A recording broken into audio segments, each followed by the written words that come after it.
The evolution of life on Earth determined the existence of two sexes, and since then males and females have combined their genes in order to reproduce.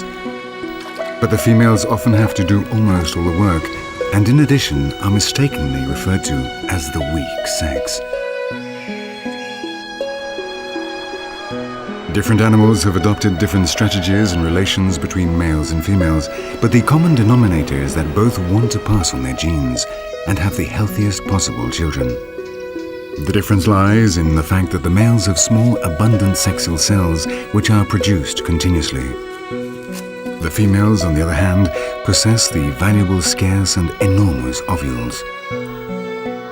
All subsequent inequalities stem from this basic difference.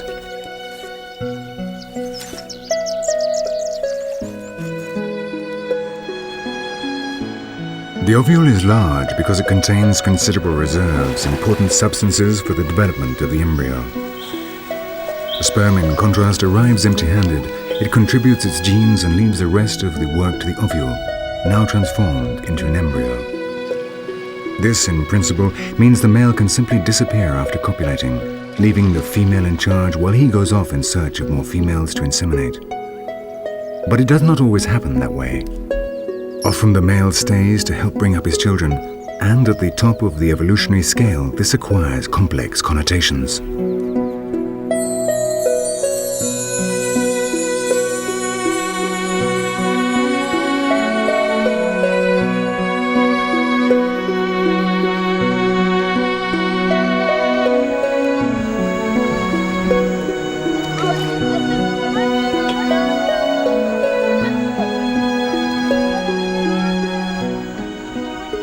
When the female in question is a woman, things should be different, and yet in the majority of the world they quite simply aren't.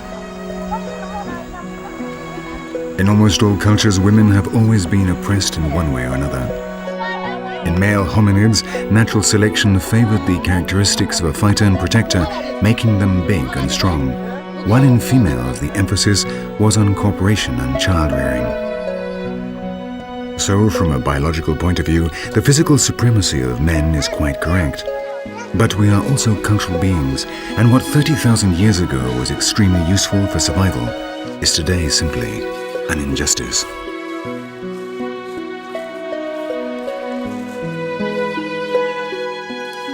Human culture, instead of compensating for the biological fact that reproductive responsibilities are largely borne by women, has taken advantage of the greater strength of the male to establish a historic patriarchy. There can be no denying that men and women are different, but not as much as social traditions would have us believe. Discrimination against women is, unfortunately, one of the few features that virtually all the cultures of the world have in common. The possessors of the valuable, scarce ovules end up being lovers, wives, mothers, educators, cooks, gatherers, artisans, and, all too often, martyrs.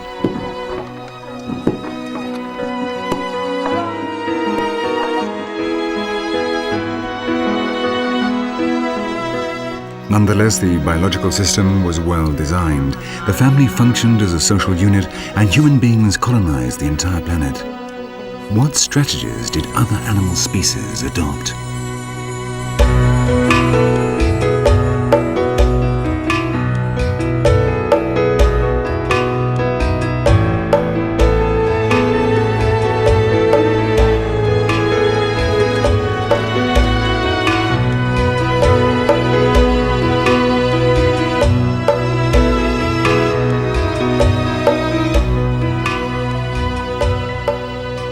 Among the birds, there are such curious cases as that of the ostrich. When the breeding season arrives, both males and females actively participate in courtship. The male will already have dug a number of shallow holes in the ground, and when he has inseminated the females, they will lay up to 20 eggs in these nests for him to incubate. One of the females will help him, but the rest can then forget about their children for a while.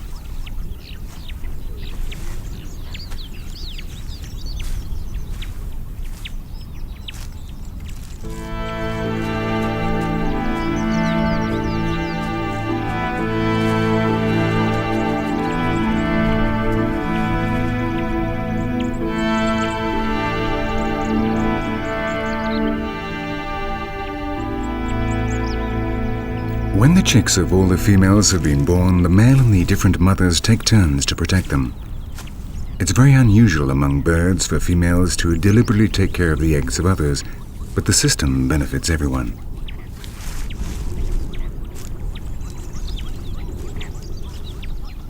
The fact is that there are many animal species in which the males and females have an almost perfect relationship, sometimes taken to poignant extremes, as for example, here in Africa. The dik-dik are antelopes the size of a hare which mate for life. The system is called the strategy of conjugal fidelity, and in it the females choose the males, forcing them to perform a long, grueling courtship until they have given sufficient proof of perseverance and fidelity. In Africa, it is said that when one dies, it won't be long before its mate follows it.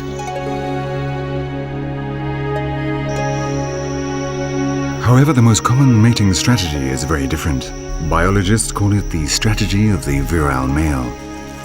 In those species that adopt it, such as this Indian rhinoceros, the females are resigned to receiving no help from the father of their children, and instead devote all their energy to finding the best genes. The females only allow a few males to reproduce. They want only the best genes, practicing sexual selection and forcing the males to compete against each other. The consequence of this strategy is that over time the males become bigger and more powerful, but also more selfish.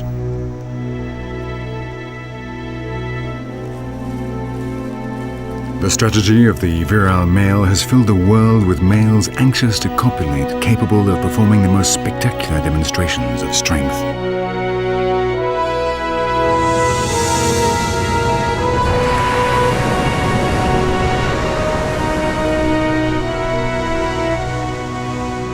The few that manage to reproduce end up exhausted, and that is the sum total of their contribution as fathers. They go off, leaving all the work to the females.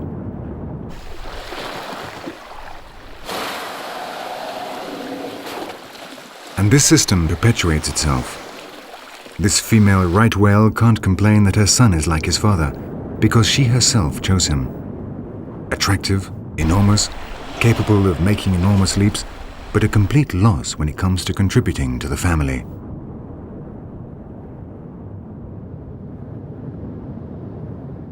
This female and the male that copulated with her each contributed 50% of the genetic makeup of the calf. Then the male hands her the bill for all the time and effort he had invested in fighting and overcoming his rivals.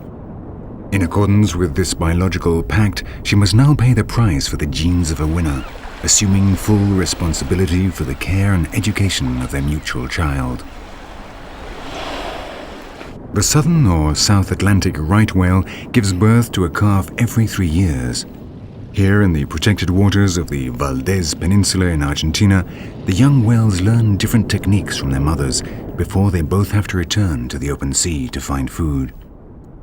Until the calf reaches the age of 6 months, the mother will eat nothing because these shallow waters do not contain the plankton she needs.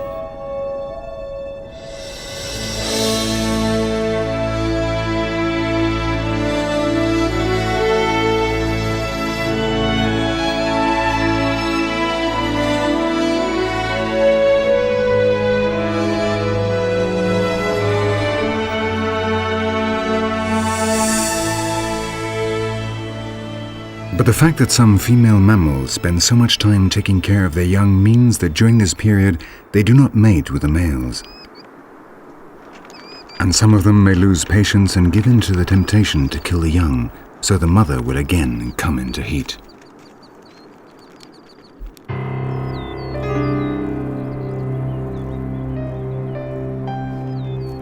Not only does the female grizzly bear have to bring up her children all alone, she also has to be careful to avoid all contact with the adult males prowling around the area. And in this part of Alaska, there are a lot of them. The mother will teach her young where and how to find food, who their enemies are, and how a grizzly bear lives.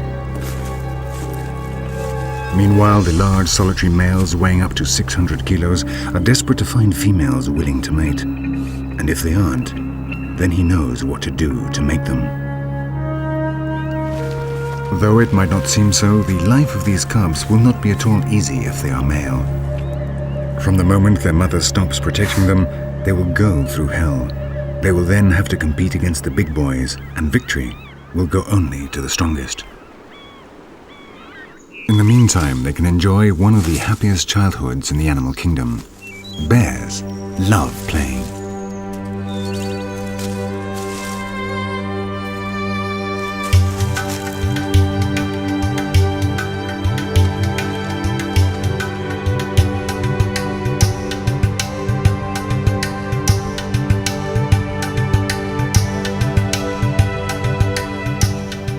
The biological differences between male and female mammals can very clearly be seen in one of the most common reproductive strategies, the harem.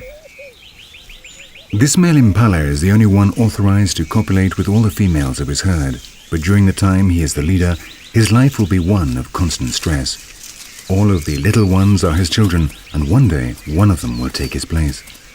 He produces millions of sperm every day and is capable of making all the females pregnant in very little time, whereas the does can only have one child at a time.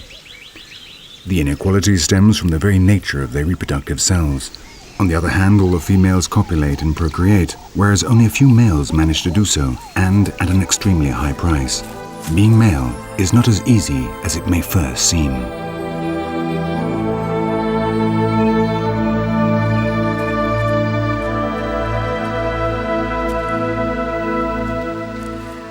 These Australian emus go one step further, as they are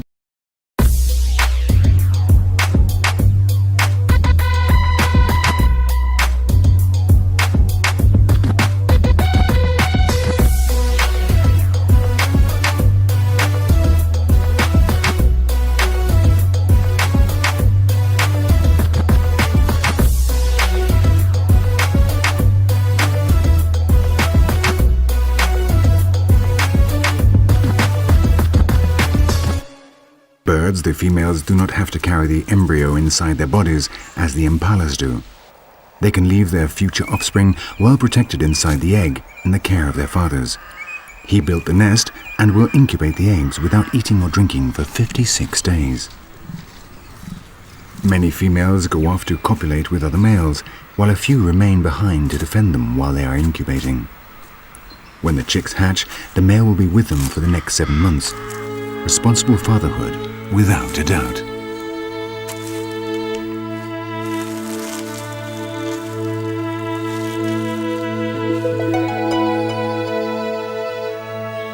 But the greatest example of the liberated female is this animal, the Australian brush turkey.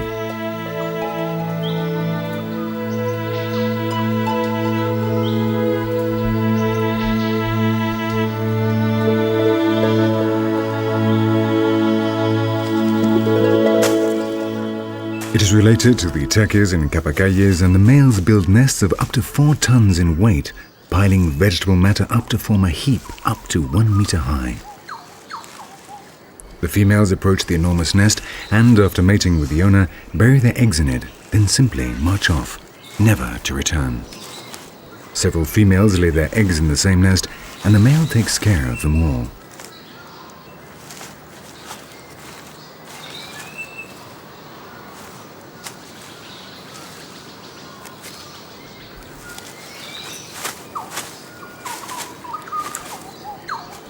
The most curious thing is that the decomposition of this heap of dead leaves produces sufficient heat to incubate the eggs. The male adds or removes vegetable matter to maintain a constant temperature of between 30 and 35 degrees centigrade. Sticking his head inside, his beak and tongue act as a thermometer, telling him what he should do. The females, meanwhile, happily feed, with never a thought for the future of their offspring.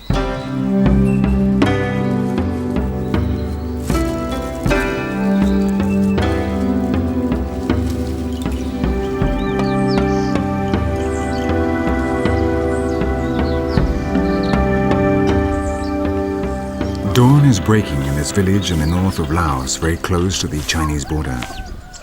The Ekor are people who live from subsistence agriculture, like so many others in the world. From the early hours of the morning, the only people working are the women. They carry the water from miles away, grind the rice, take care of the children, and still manage to dress elegantly in their traditional costumes as they go about their daily tasks. The majority of the human population of the world is rural and poor, but they have another thing in common. The women not only play the role of mothers, but also carry out the hardest work.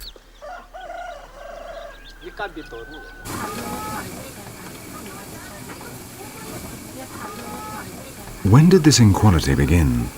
Why is it accepted virtually everywhere in the world? Men and women, it is true, are of different size and physical strength, though biologically women are stronger. The evolutionary reason for the strength of the male is defense and competition. Defending the group is a dangerous job, and it would seem logical that evolution has reserved it for the men, saving the women who have a more important mission. But both hunting and defense are no longer necessary in the majority of human societies. Wild animals no longer pose a threat to the children, and cattle rearing has made hunting by and large obsolete. The males have seen how their duties have diminished, while the females took on more and more tasks. The pact has been broken. The balance is no longer fair. And what is more, women are shut away inside the home, unable to take part in public life and adult culture. Hope lies in the new generations.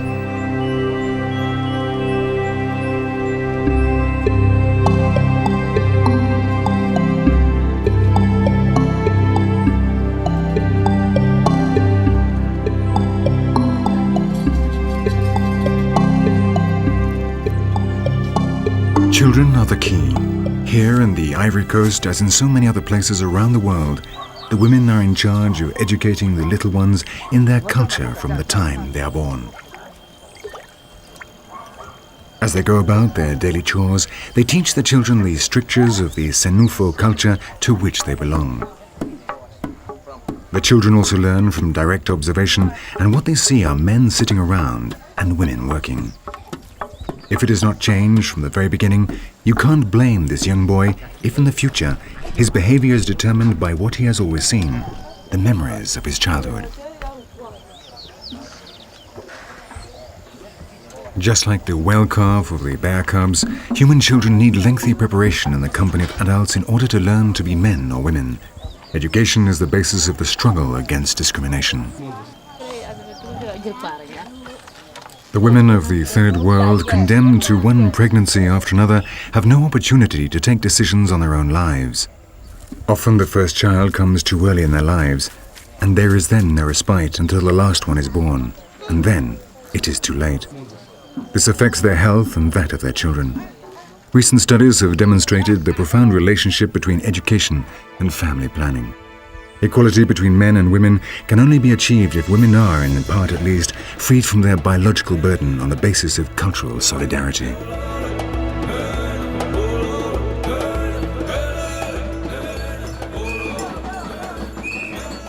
But often to achieve this, they have to fight against very deep-rooted customs and cultures. The most terrible example of this is the ablation of the clitoris, a barbarous mutilation that affects over 70 million women throughout Africa.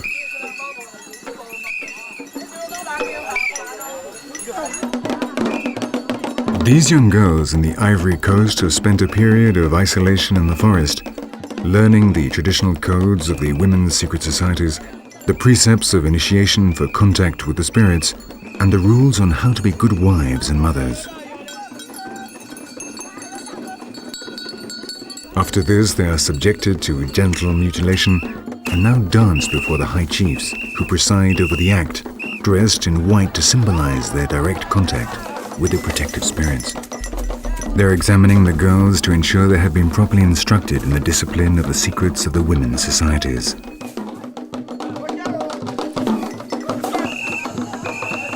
These older women went through the same thing and now defend the practice of ablation. Many governments and associations are trying to end this custom, which moreover is performed in appalling sanitary conditions, causing hemorrhages, infections, and subsequent problems in giving birth. But for these ethnic groups, it is difficult to separate mutilation from all the other associated beliefs and rites. They all form part of their spiritual world, and in that, outsiders have absolutely nothing to teach them. Every day, some 6,000 girls in 28 countries of Africa and the Middle East are victims of this practice. No other animal on the planet would be capable of inventing something like this.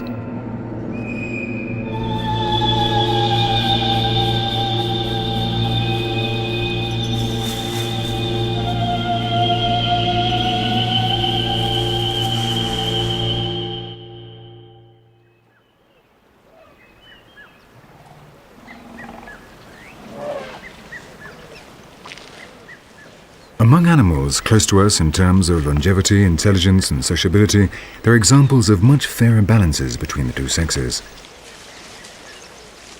In the case of elephants, intelligent animals that can live up to 70 years, the family unit is composed of adult females and their children of different ages. All the females of a herd are related, and the group is ruled over by a matriarch, who is the oldest female.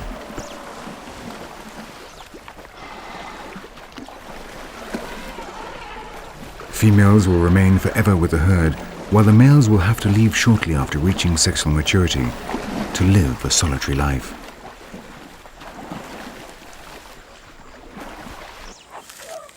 All, therefore, are daughters, granddaughters, sisters, or cousins of the great matriarch. Between the ages of 13 and 50, the females can have one calf every 4 years, and when that happens, the little one is taken care of by all of them, who show true dedication in helping the mother.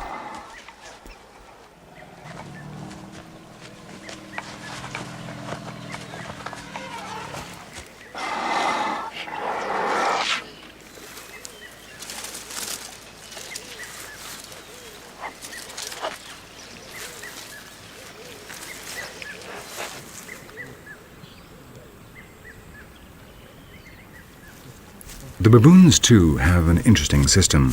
They have a very stable social order with 2 parallel hierarchies. Instead of a dominant male, as in the case of other primates, here a group of them rules, so that if one dies, there are no problems with succession. The social status of the females depends on their reproductive cycle, so those with young are automatically escorted, protected, and pampered by the entire clan. The adults are extremely fond of children, and even the great warriors often play with them. Work is evenly distributed, and each one has his or her function to perform. Having to survive on the ground, away from the protection of the trees, has made the baboons very much aware that the enemy is out there, not within the clan. They clean each other of parasites, a soothing ritual that strengthens bonds and avoids internal tensions between members of the group. No one lives at the cost of another.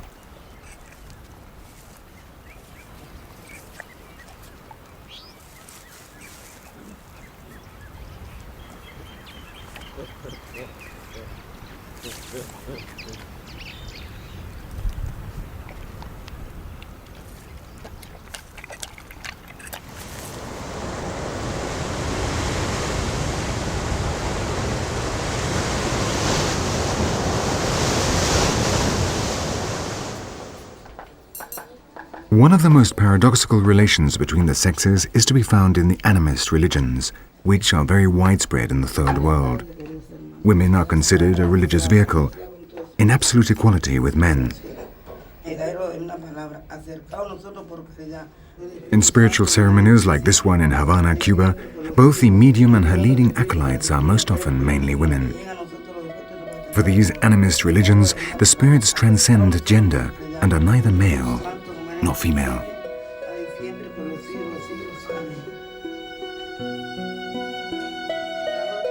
All this conflict between the sexes, all this confusion and injustice stems from a biological reality which in its time functioned so successfully, in fact, that it made us the dominant species on the planet.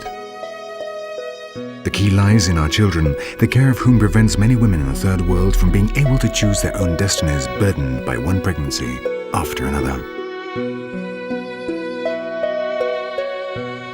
Some 200 million women become pregnant every year. Half of all births are unplanned, and a quarter unwanted.